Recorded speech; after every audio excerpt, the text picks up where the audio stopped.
हम बात करते हैं, ये क्वेश्चन आया है, ये मेमोरी बेस्ड क्वेश्चन है ऑर्गेनिक केमिस्ट्री के, जो अभी जेई 29 जनवरी का फर्स्ट शिफ्ट का पेपर हुआ है। ये मेमोरी बेस्ड है, ठीक है, बच्चों से पूछे गए हैं और उन्होंने बताया कि यह क्वेश्चन था और हमने उसके बिहाफ पर जो है क्वेश्चन तैयार किए हैं। तो चलिए हम कुछ बातें कर लेते हैं। पहला है कि एमाइलोस।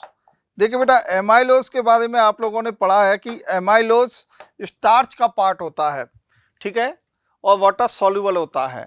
दूसरा एमाइलोपेक्टिन, एक है एमाइलोज और दूसरा एमाइलोपेक्टिन। तो एमाइलोस में आप स्टार्च में कौन सा होता है? स्टार्च में आपको पता है कि अपने पास अल्फा ग्लूकोज की लिंकेज, अल्फा ग्लूकोज होता है। मोनोमर क्या होता है? Alpha glucose.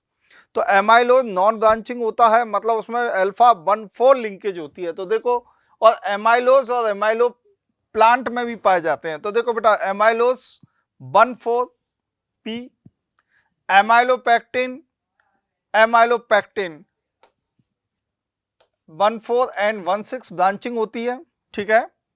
अच्छा, ग्लाइकोजन, इसको आपको पता है, ग्लाइकोजन को एनिमल स्टार्च बोला जाता है। क्या बोला जाता है? Animal starch.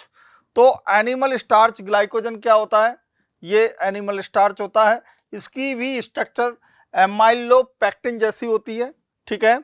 Then cellulose beta 1,4 plant होता है, बीटा 1,4 प्लांट होता है। तो देखिए हमारे पास आंसर आएगा ए का पी, ठीक है, बी का आर और सी का एस और डी का क्यू। यह आंसर अपन को मिल चुका है, आंसर फर्स्ट आया है। यह बहुत बढ़िया क्वेश्चन था, पूरा एनसीईआरटी बेस्ड क्वेश्चन था, ये आपने कर लिया होगा। नेक्स्ट क्वेश्चन करते हैं बच्चों। Which of the following nucleophile, इसमें न्यूक्लियोफाइल पूछे गए हैं। तो बेटा देखो, ये इलेक्ट्रोफाइल है, ठीक है, क्योंकि यहाँ कार्बन पर पॉजिटिव चार्ज आएगा और जहाँ नॉन पोलर, जहाँ पोलर बॉन्ड होता है वो एक तरीके से इलेक्ट्रोफाइल की तरह बिहेव करता है। ये न्यूक्लियोफाइल है, नाइट्रोजन पर लॉन पेयर है, ये न्यूक्लियोफाइल है, सल्फर पर न्यूक्लियोफाइल है, H2+ इलेक्ट्रोफाइल की तरह रहता है और OH-, ठीक है। तो 1 2 3 4 आंसर आ गया बेटा 4। बोलो क्लियर है?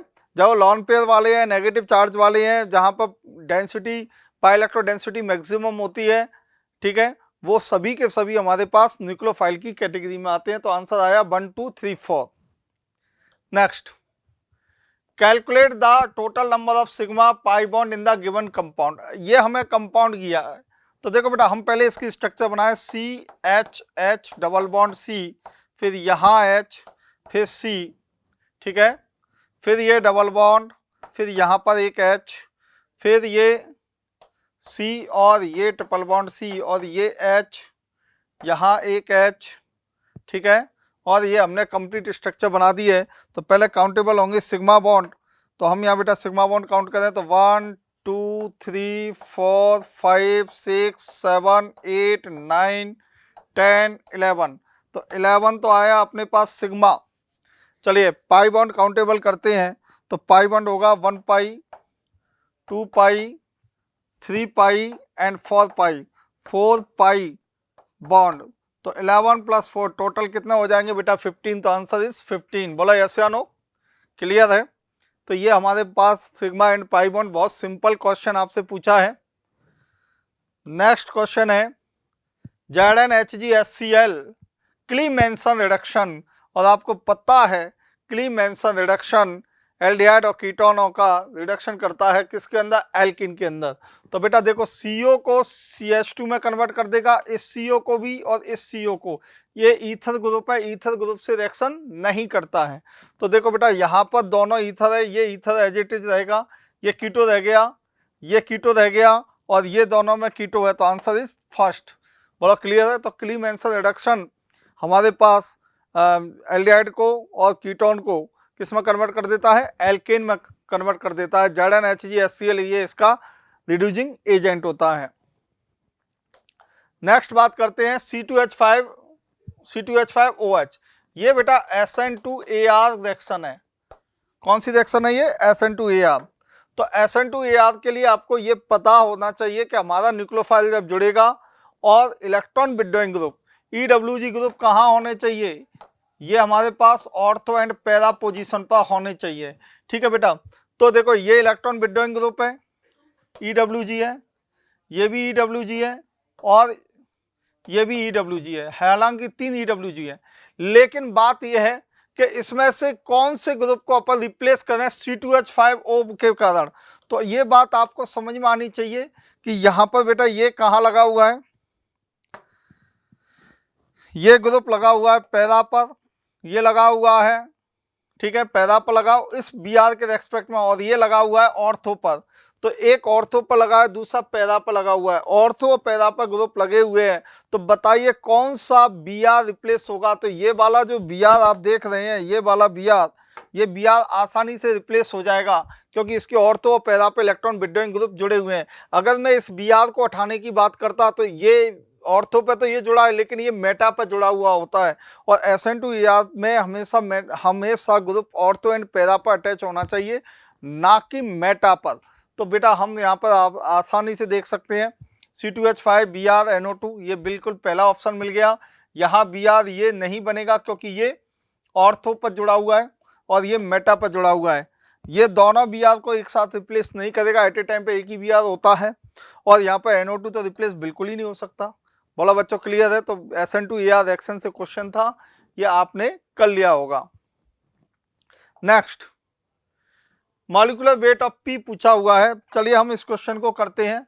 हमें CrO3 एक्सिस दिया हुआ है, तो ध्यान से देखना, ये OH है और ये OH है। मैं यहाँ पर CrO3 एक्सिस ले रहा हूं, तो CrO3 क्या करेगा, 2 डिग्री एल्कोहल को कीटोन में कन्वर्ट कर देगा और 1 डिग्री एल्कोहल को एल्डिहाइड में कन्वर्ट कर देगा। बोलो यस या नो। ठीक है, 2 डिग्री एल्कोहल को कीटोन और 1 डिग्री एल्कोहल को एल्डिहाइड में।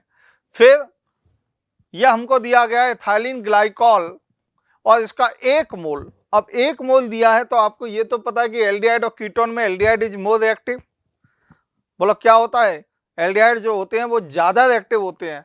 तो ज्यादा रिएक्टिव होते हैं तो फिर हमारे पास क्या होगा बच्चों, जब हम इसकी इथाइलिन ग्लाइकॉल से रिएक्शन करेंगे तो इथाइलिन ग्लाइकॉल इससे रिएक्शन करेगा तो ये एल्डिहाइड ग्रुप से रिएक्शन करेगा, और एल्डिहाइड ग्रुप से रिएक्शन करने के बाद ये C डबल बॉन्ड O और यहां दोनों OO, ये बन गया। ठीक है, फिर ग्रेगनार्ड रिएजेंट। अब ग्रेगनार्ड रिएजेंट जब रिएक्शन करने के लिए आएगा तो कीटोन जो है ये हमारे पास रिएक्शन करने के लिए ज़्यादा बेटर रहेगा। ठीक है, और ग्रेगनार्ड रिएजेंट से रिएक्शन करेंगे तो आपको पता है ये CH3, देन हाइड्रोलाइसिस भी कराया है तो ये OH और ये वही कि यहाँ पर O। बोलो बच्चों क्लियर है। देन हाइड्रोलाइसिस, अब हमने हाइड्रोलाइसिस कर लिया। ठीक है, हाइड्रोलाइसिस करने पर बेटा हमारे पास ये मिथाइल, ये OH और ये वापस एल्डिहाइड ग्रुप में कन्वर्ट हो जाएगा क्योंकि इसका हाइड्रोलाइसिस करने पर ये बॉन्ड जो है ब्रेक हो जाएगा देन NaBH4H2O से रिडक्शन। अब NaBH4 से रिडक्शन कर रहे हैं तो बेटा हमारे पास जो प्रोडक्ट बनेगा वो प्रोडक्ट ये बनेगा कि यहाँ पर मिथाइल, यहाँ पर OH और यहाँ पर CH2OH, ये फाइनल प्रोडक्ट बन चुका है। अब इस फाइनल प्रोडक्ट में आप काउंटेबल कर लो वेट, कार्बन कितनी है तो 7 × 12। ठीक है, अच्छा ऑक्सीजन कितनी है 2, तो 2 × 16। ठीक है, और हाइड्रोजन कितनी है तो बेटा देखो 3 1 4 5 2 6 6 7 2 9 2 11 2 13। ठीक है, यस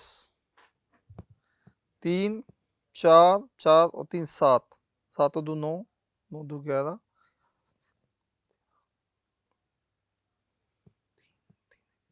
4 4 और 3 7 7 और 2 9 9 2 11 2 14, 14 हाइड्रोजन है। ये 84 हो जाएगा, ये 32 हो जाएगा, ये 14 हो जाएगा। तो ये टोटल करोगे बेटा तो 130 इज फाइनल आंसर, 130 इसका मॉलिक्यूलर वेट आएगा। तो इस तरीके से बच्चों हमने ये क्वेश्चन कर लिए हैं। ऑर्गेनिक के अंदर यही क्वेश्चन आए थे जितने बच्चों ने हमें बताए हैं। ठीक है बच्चों।